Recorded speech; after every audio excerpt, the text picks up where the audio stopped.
성경 요한복음 11장 1절부터 12절까지의 말씀을 제가 봉독을 합니다. 어떤 병자가 있으니 이는 마리아와 그 자매 마르다의 마을 베다니에 사는 나사로라. 이 마리아는 향유를 주께 붓고 머리털로 주의 발을 닦던 자요, 병든 나사로는 그의 오라버니더라. 이에 그 누이들이 예수께 사람을 보내어 이르되 주여 보시옵소서, 사랑하시는 자가 병들었나이다 하니, 예수께서 들으시고 이르시되 이 병은 죽을 병이 아니라 하나님의 영광을 위하며 하나님의 아들이 이로 말미암아 영광을 받게 하려 함이라 하시더라. 예수께서 본래 마르다와 그 동생 나사로를 사랑하시더니 나사로가 병들었다 함을 들으시고 그 계시던 곳에 이틀을 더 유하시고 그 후에 제자들에게 이르시되 유대로 다시 가자 하시니, 제자들이 말하되 랍비여, 방금도 유대인들이 돌로 치려 하였는데 또 그리로 가시려 하나이까? 예수께서 대답하시되 낮이 12시간이 아니냐. 사람이 낮에 다니면 이 세상의 빛을 보므로 실족하지 아니하고 밤에 다니면 그 빛이 그 사람 안에 없는 거로 실족하느니라. 이 말씀을 하신 후에 또 이르시되 우리 친구 나사로가 잠들었도다. 그러나 내가 깨우러 가노라. 제자들이 이르되 주여 잠들었으면 낫겠나이다 하더라. 아멘. 광고 말씀을 좀 먼저 하나 드리고 광고 말씀을 마음에 새기는 그런 뜻으로 인사를 했으면 좋겠습니다. 이번 주가 우리 한 20년 정도, 30년 정도 됐네요. 영어부와 함께 이렇게 쭉 신앙생활을 했었는데 이렇게 잘 큰 영어부가 이번 주를 마지막으로 이제 교회에서 한 5분 거리에 있는 다른 곳에 예배 초소로 이제 본격적인 개척을 합니다. 여러분 기도가 필요해요. 그래서 그동안 이제 본당은 우리 영어부가 사용하도록 저희가 양보를 했었는데요. 일부 예배가 좀 과밀해서 일부 예배가 본당으로 올라갑니다. 다음 주부터 일부 예배 참여하시는 분들은 본당에서 배워야 합니다. 꼭 기억하세요. 광고로 드리면 자꾸 잊어버리셔서 오늘 이렇게 설교 전에 제가 말씀을 드리는데 시간은 한 30분 정도 땡겼습니다. 그래서 영어부 친구들이 9시 반에 모이는 걸 너무 어려워해서 10시로 우리가 오랫동안 예배했는데 1부 예배, 2부 예배 사이가 너무 좁았어요. 어려웠어요. 그렇다고 2부 예배를 12시로 옮기자니 그 오전 예배가 아니라 오후 예배가 되는 경향이 있어서 가능하면 11시 반에 이렇게 지키려고 하다 보니까 제가 굉장히 분주했는데, 그래서 1부 예배를 9시 반, 2부 예배를 11시 반 이렇게 예배하도록 했습니다. 그래서 여러분을 인사하실 때는요 이렇게 인사하십니다. 다음 주에는 9시 반에 본당에서 뵙겠습니다. 같이 인사하실까요? 예.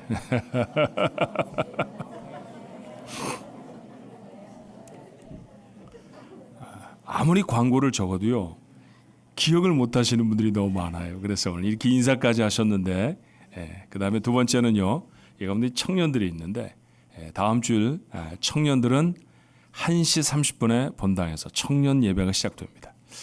자기가 청년이라고 생각하시는 분들은 청년끼리 인사를 하십시다. 다음 주에는 오후 1시 30분에 본당에서 뵙겠습니다. 자, 청년들 한번 같이 인사해요. 여기 청년이 안 계시나요? 예. 청년들은 청년 예배가 새로 시작되니까 여러분 기도 많이 해주시길 바라고요.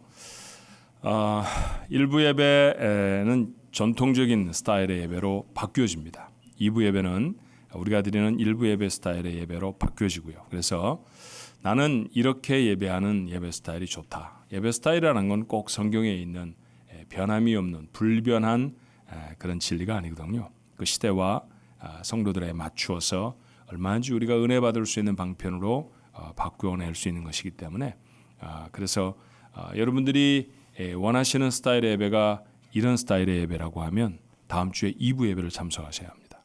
그런데 시간상 나는 1부 예배가 참 좋고 1부 예배를 지켰으면 좋겠다 그러시는 분도 많았으면 좋겠어요.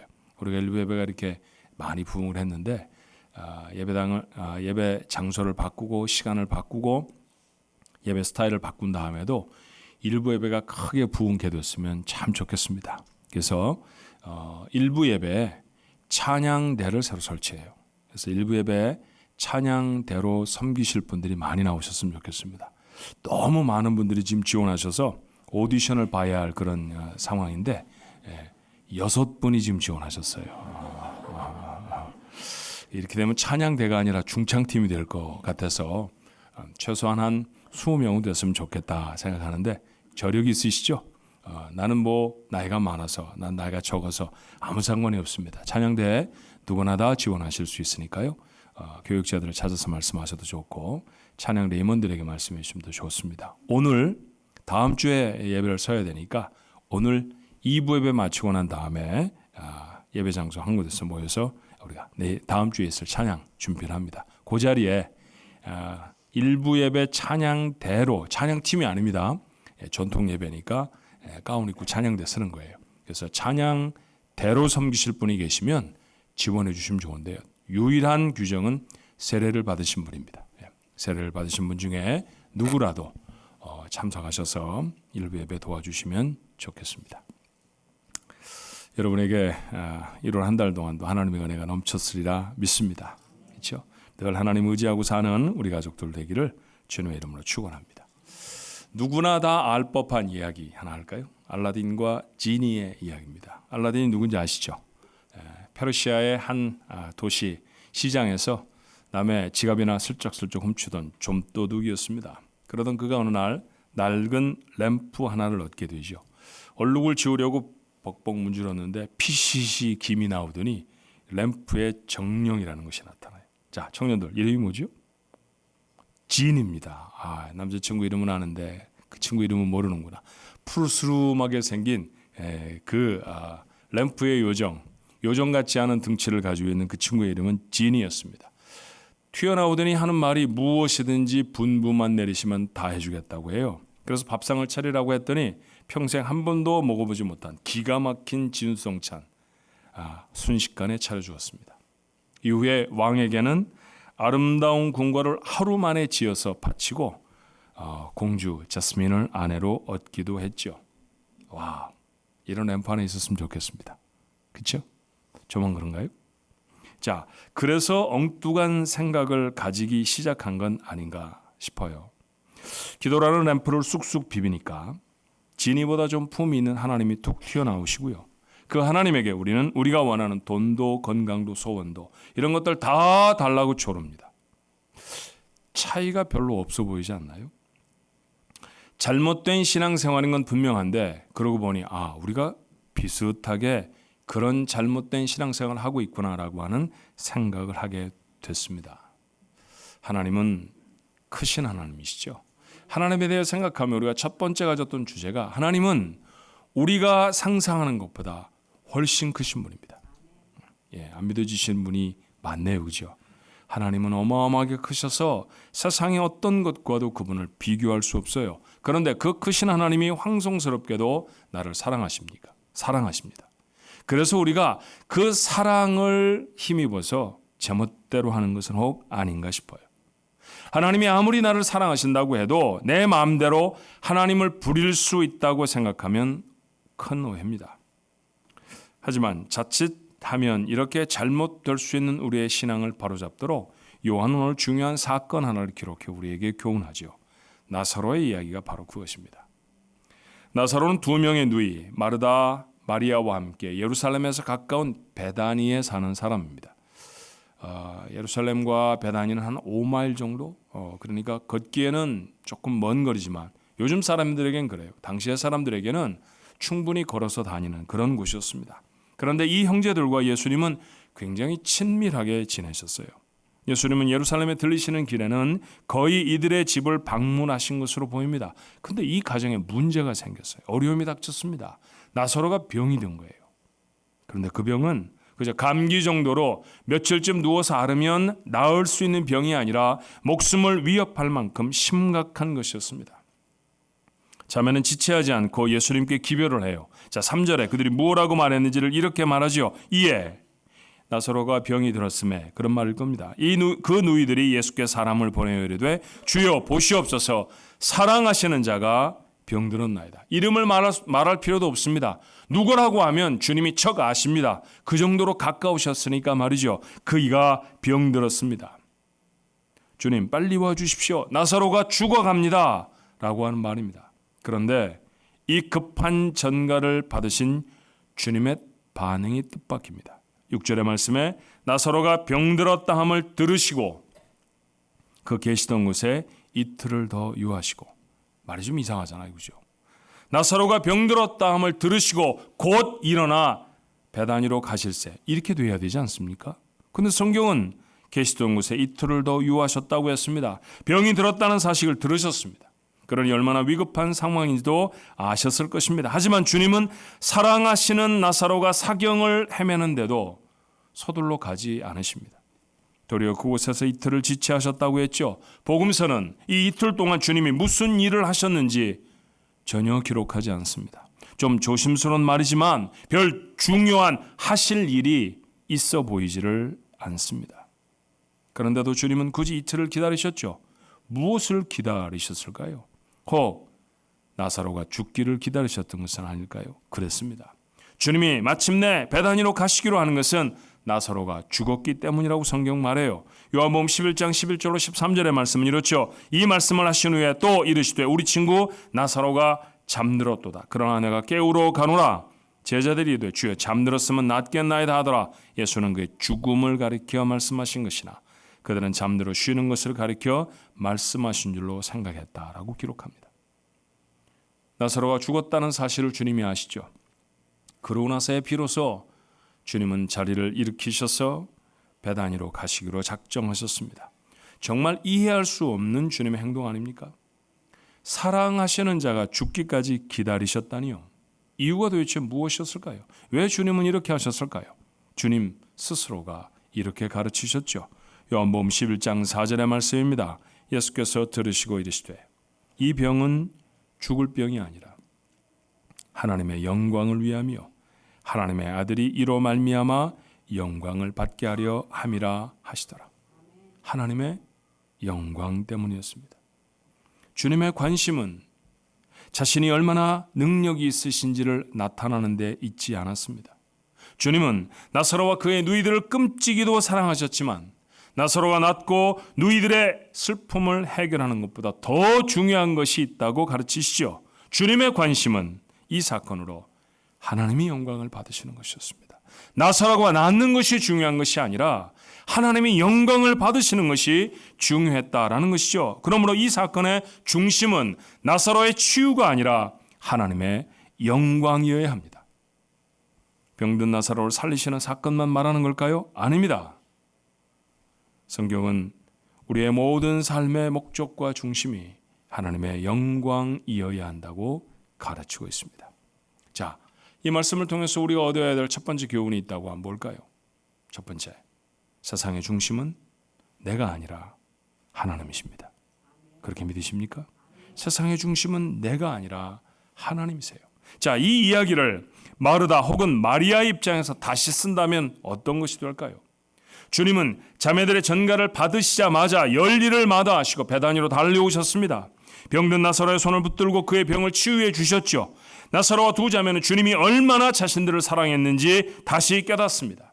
그러면 나사로는 죽을 이유도 없고 무덤에 넣어두어서 살이 썩는 일도 없었을 것입니다. 사랑하는 오라비를 무덤에 넣어두고 억장이 무너지는 일도 당연히 없었겠죠. 그런데 주님은 그렇게 하지 않으셨습니다. 억울하고 속이 상한 마르다가 자신의 동리를 방문하신 주님에게 이렇게 말합니다. 요한복음 11장 21절에 마르다가 예수께 여짜오되 주께서 여기 계셨더라면 내 오라버니가 죽지 아니하였겠나이다. 주님이 계시지 않아서 죽었습니다. 주님이 조금만 일찍 오셨더라고 하면 죽지 않았을 것입니다. 억울하다 얘기죠. 주님이 사랑하시는 줄 알았습니다. 그런데 이렇게 죽도록 내버려 두시다니 웬일이십니까? 이런 얘기입니다. 그러고 보니 마르다의 이 이야기는 우리도 참 많이 했던 말입니다. 주님이 계셨다고 하면 그 사업은 망하지 않았을 것입니다. 제 사랑하는 사람이 죽어갈 때 주님은 오시지 않으셨습니다.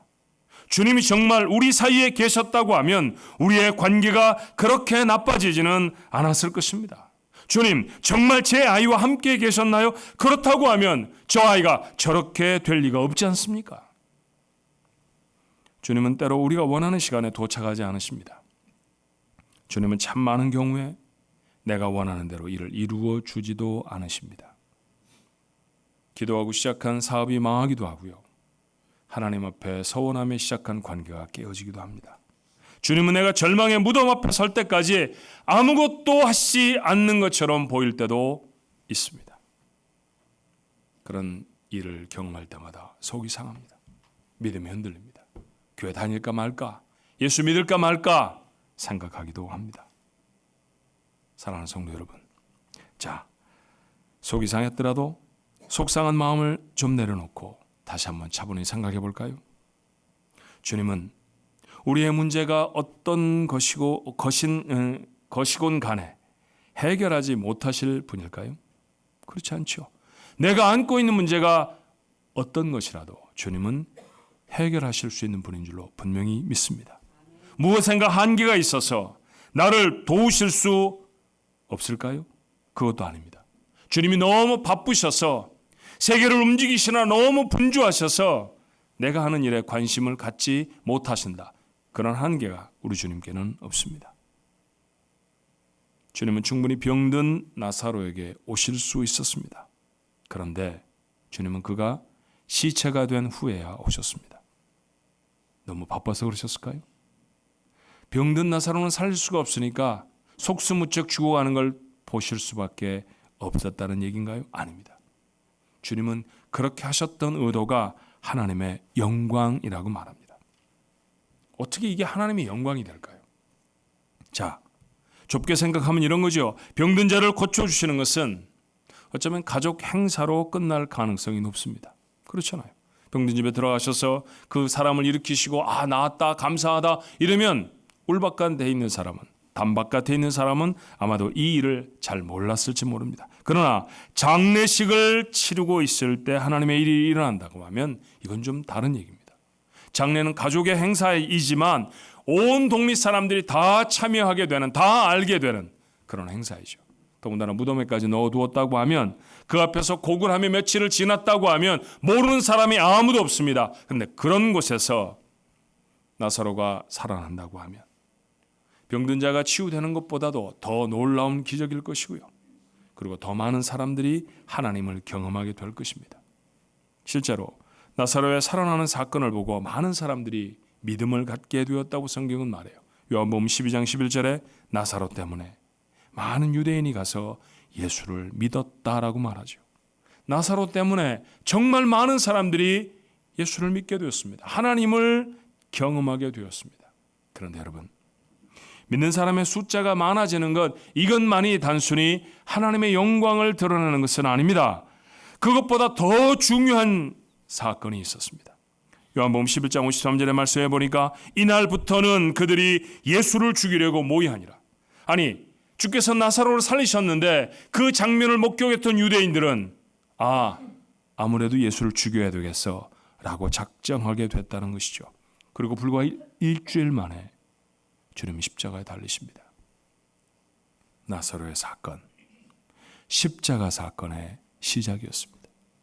주님은 나사로를 죽음에서 일으켜 세우시며 십자가의 사건을 시작하시는 것이죠. 나사로의 살아남을 본 사람들이 주님을 예루살렘으로 영접해 드립니다. 요한복음 12장 17절에 나사로를 무덤에서 불러내어 죽은 자 가운데서 살리실 때 함께 있던 무리가 증언하였다고 말합니다. 예루살렘에 종려나무 가지를 꺾어 흔들며 그 주님을 영접하고 이분이야말로 메시아라고 증언하게 되어졌다라고 하는 것이죠. 나사로가 죽음에서 살아나는 것은 주님도 십자가에 달려 죽으실 것이지만 다시 살아나 부활하실 것이라는 소망을 사람들에게 심어주는 사건이었습니다. 그렇게 나사로의 죽음 그 하나가 아니라 그 사건을 통해서 하나님의 일을 세상에 나타내시는 것, 그것이 하나님의 뜻이었습니다. 그래서 주님은 마음이 아프셔도 나사로가 죽기까지 기다리셔야 했던 것이죠. 마르다도 마리아도 아직은 모르는 하나님의 놀라운 계획이 이루어져야 하기 때문입니다. 주님은 이것을 하나님의 영광을 이루는 것이라 가르치십니다. 우리에게 아직 모르는 하나님의 계획이 있습니다. 우리는 우리가 당하는 고난 혹은 축복의 이유를 다 모릅니다. 하지만 크신 하나님의 계획이 있으시다는 사실은 알아야 하지요. 그 하나님이 나를 사랑하시기 때문에 심지어 내가 죽어버려도 망하는 것은 아니라는 사실도 기억해야 합니다. 내가 원하는 것을 이루는 것보다 하나님의 뜻이 이루어지는 것이 더 중요합니다. 세상의 중심은 내가 아니라 하나님이시기 때문입니다. 아멘 해주셔서 감사합니다. 근데 어떤 분은 세상의 중심이 하나님이야? 그럼 난 뭐야? 여러분, 주연하고 싶어요? 엑스트라 하고 싶어요? 다 안 하고 싶어요? 가장 많은 스크린에 나오는, 가장 많은 횟수에 가장 긴 시간 동안 나오는 주인공이 되고 싶습니까? 아니면 잠깐 스쳐 지나가는 엑스트라가 됐으면 좋겠습니까? 오늘 근데 성경을 보면 내가 중심이 아니라고 하면 난 뭐야 그러면? 나는 엑스트라 아니야. 이런 생각이 듭니다. 자, 성경 이런 말을 하죠. 바울이 인생의 목적을 이렇게 교훈합니다. 고린도전서 10장 31절에 그런즉 너희가 먹든지 마시든지 무엇을 하든지 다 하나님의 영광을 위하여 하라. 이 말 옳죠. 맞는 말이죠. 하나님의 영광을 위하여 하라. 그러면 우리는 뭐라고 합창해야 하나요? 아멘. 그렇게 합창해야 합니다. 근데 마음속에 한쪽에 이런 생각이 고개를 불뚝 들어요. 그럼 난 뭐야? 그런 불만이 우리에게 있습니다. 어떤 사람들은 이렇게 자기 중심적인 하나님을 받아들일 수 없다고 말합니다. 그래서 예수를 믿지 않습니다. 우리 여자 자매들이 좋아하는 브래드 피트의 말입니다. 미국의 가장 잘생긴 배우 중에 한 사람, 그가 예수를 믿지 않는 이유를 그는 그렇게 말합니다. 하나님이 너무 자기 중심적 아닙니까? 자기만 사랑하라니요. 자기의 영광만 드러내라니요. 나는 그런 하나님을 믿을 수가 없습니다. 우리는 말끝마다 나를 달고 다니는 사람은 별로 좋아하지 않습니다. 내가 있어야 해. 내가 좋은 걸로 먹어야 해. 내가 앞자리에 앉아야 돼. 내가 중요하다니까. 이런 사람하고 친구하고 싶어요? 하고 싶지 않습니다. 어떤 모임이고 자기가 중심이 돼야 한다고 우기는 사람을 친구로 두는 일, 피곤한 일입니다. 그런데 하나님은 왜 먹고 마시는 것도 당신만 위해서 하라고 하실까요?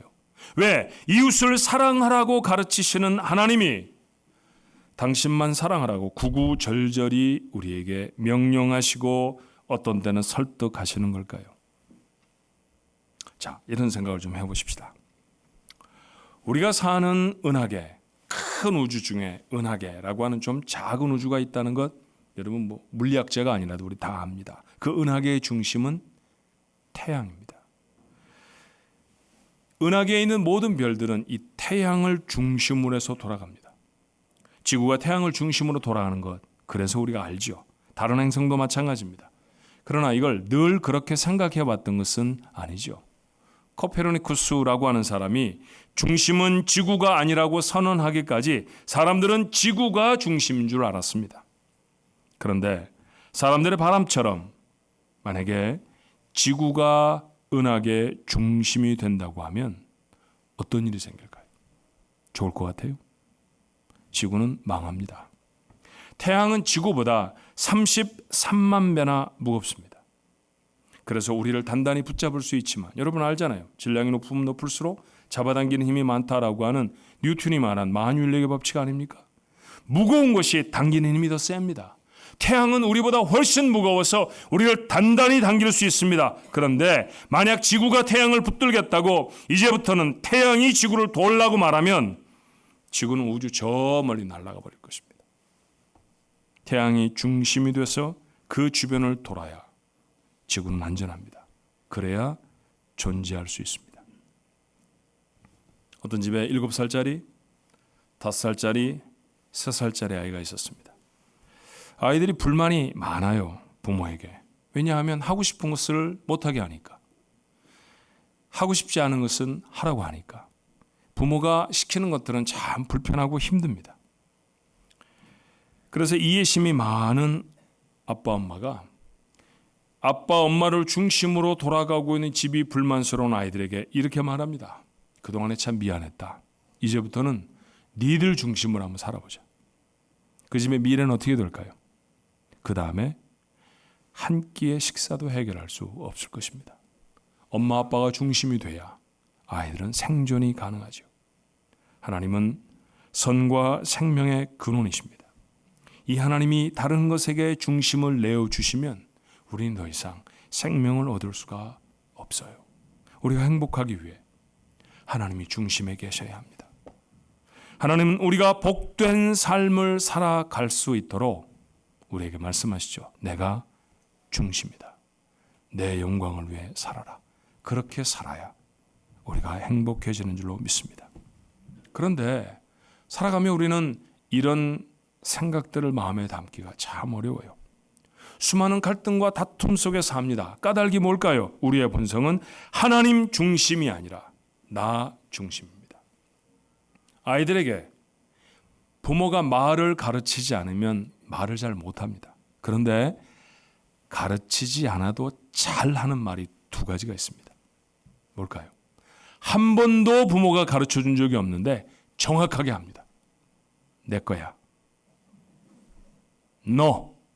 두 가지는 안 가르쳐줘도 너무너무 잘합니다. 아이들에게 먹기 싫은 음식을 주면 아이들은 접시를 집어던져 버립니다. 한 번도 남편이 아내가 준 음식을 바라보고 먹기 싫어 집어던진 적이 없습니다. 그렇게 집어던졌다가 집에서 쫓겨납니다. 남편들이. 한 번도 아버지가 그렇게 보여준 적이 없습니다. 엄마 아빠가 서로 리모컨을 차지하겠다고 소파를 이리저리 뛰어다니면서 싸움박질한 적 한 번도 없습니다. 그런데 아이들 안 배워보다 기가 막히게 합니다. 왜 그럴까요? 본성이 자기 중심이기 때문이죠. 사진을 종종 찍잖아요. 자매들, 어떤 사진이 잘 나온 사진일까요? 자기가 예쁘게 나온 사진이 잘 나온 사진입니다. 동생은 눈을 감고 아버지는 가발이 흘러내려도 자기만 잘 나오면 잘 찍어진 사진입니다. 나 중심으로 돌아가기를 원합니다. 내가 원하는 대로 흘러가는 내가 중심이 된 삶, 그렇게 살면 참 행복할 것 같다고 생각하죠. 그래서 우리는 하나님께 이렇게 부탁합니다. 하나님, 아무개가 제가 원하는 대로 행동하게 해주세요.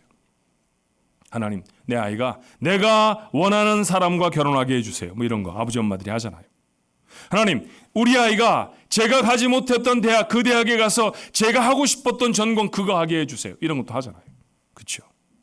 하나님, 제 차 앞으로 끼어든 저 못된 놈, 저 경찰에게 잡히게 해주세요. 그런데 반대로 이렇게도 말합니다. 하나님, 저 바쁜 거 아시죠? 오늘 예배 시간 늦었거든요. 오늘 조금 빨리 달려야 하는데 경찰을 만나지 않게 해주세요. 이런 기도도 합니다. 경찰이 있고 없고도 자기의 중심대로 그렇게 됐으면 참 좋겠습니다. 세상이 자기 중심으로 돌아가기를 바라는 때문이죠. 우리가 하는 대부분의 싸움, 이유가 뭘까요? 상대방은 나쁘고 나는 선해서요. 천만의 말씀입니다. 내 중심대로 돌아가지 않으니까 싸움박질하죠. 부부는 왜 싸우나요? 남편은 아내가 자기 말 안 듣는다고 싸우고요. 아내는 살아도 저렇게 지겹게 말 안 듣는 인간은 처음 봤다고 그러고 싸웁니다. 자기 말이 중요해요. 자기 말대로 돌아가지 않으면 다툼과 갈등이 생깁니다. 왜 우리가 살아가며 고통스러울까요? 대부분의 이유는 뭡니까? 내 중심으로 돌아가지 않으니까 신경질이 나죠. 다시 기억하십시오. 세상의 중심 내가 아닙니다. 하나님이 중심입니다. 하나님이 중심입니다. 이 사실이 분명해지고 그리고 삶으로 이 사실을 실천하며 살아가기 시작하면 그때서야 비로소 진정으로 행복한 삶을 살아가실 수 있습니다. 요즘 제가 읽고 있는 책은 노스캐롤라이나 랄리라는 곳에서 서밋 교회라고 하는 부흥하는 교회를 담당하는 J.D. 그리어라고 하는 목사님이 쓴 책입니다. 아주 젊은 목사님인데 그분이 아주 도전적인 제목을 책에다 붙였어요. Not God enough. 아무리 생각해도 그대로 직역하면 좀 불편해요. 그런데 다행스럽게도 한국말로 이렇게 의역이 되어 있습니다. 하나님을 하나님 되게. 그 의미는 그래요. Not God enough. 하나님으로 충분하지 않은 그런 하나님을 모시고 살아간다라고 하는 것에 대한 신랄한 지적이 그 책에 장마다 적혀 있거든요. 그러니 하나님을 하나님 되게라는 말을 잘 번역한 책입니다. 그런데 그 책의 한 챕터의 제목이 이렇게 돼 있어요. 하나님이 하나님 되실 때 나는 진짜 내가 된다. 얼마나 은혜가 되는 말인지 몰라요. 하나님이 하나님 되실 때 그때에서야 비로소 나는 내가 된다. 하나님이 중심이실 때 그때에서 비로소 나는 행복할 수 있다. 다른 말 아니잖아요. 구원 받고도 행복하지 못한 성도들이 많습니다. 하나님이 하나님 되시지 못하기 때문은 아닐까요? 하나님께 영광을 돌리면 하나님이 복을 주십니다. 이런 얘기를 여러분과 함께 하고 있는 건 아닙니다. 하나님께 영광을 돌리면, 하나님이 중심이 된 삶을 살면 고난 속에서도 행복할 수 있습니다. 고난을 치워주셔서 행복한 거 아니라 그 고난 속에 담겨있는 하나님의 영광을 볼 수 있기 때문에 그래서 절망하지 않는 거예요. 내가 행복하기를 원하는 하나님이 내 인생의 중심이 되어야 하나님이 나를 위해 이 땅에 이미 이루신 축복들 비로소 내 것으로 경험될 수 있습니다. 그런 인생의 주인공들이 되었으면 좋겠어요. 다시 마음에 담으시겠습니까? 내 인생의 중심은 하나님이시다. 나는 하나님의 영광을 위해 살 거야. 그 다짐으로 한 주간을 사십시오. 하나님이 여러분에게 예비하신 정말로 행복한 인생이 무엇인지를 그때부터 맛볼 수 있을 것입니다. 중심을 하나님께 양보하고 하나님의 영광을 위해 살아가는 사람이 누리는 복, 우리 가족들이 누리게 되기를 주님의 이름으로 축원합니다. 기도하십시다. 은혜와 사랑이 많으신 하나님, 오늘도 하나님의 말씀을 나누었습니다. 저희들 속에 새로운 깨달음을 주시니 감사합니다. 나서로는 죽을 수도 있습니다.